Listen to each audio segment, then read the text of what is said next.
ए भैया हो भेजतानी राखी के बधाई। ए भैया हो भेजतानी राखी के बधाई। ए भैया हो भेजतानी राखी के बधाई।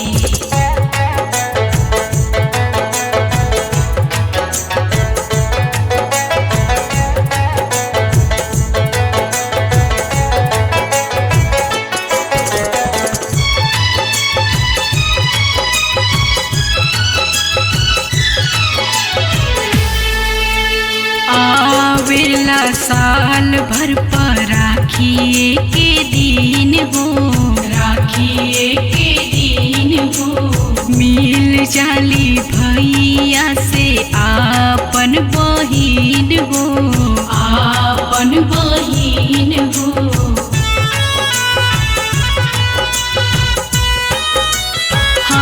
हाँ आवेला साल भर पर राखी एक दिन हो। मिल जाली भैया से छोटकी बहिन हो। जब जब याद आवे निरखेला रहिया, लागे हमर आस टूट जाई। ए भैया हो भेजतानी राखी के बधाई। ए भैया हो भेजतानी राखी के बधाई। ए भैया हो भेजतानी राखी के बधाई।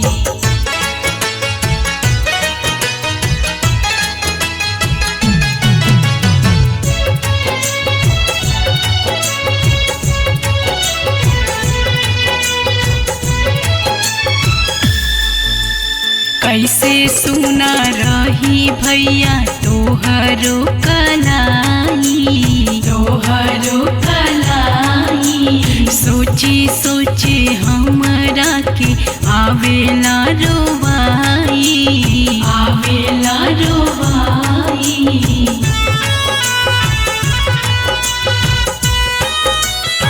हाँ कैसे सुना रही भैया तोहरो कलाई।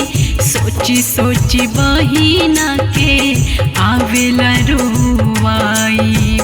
आवेला जब भैया राखी त्योहार हो, लागे हमर आस टूट जाई। ए भैया हो भेजतानी राखी के बधाई। ए भैया हो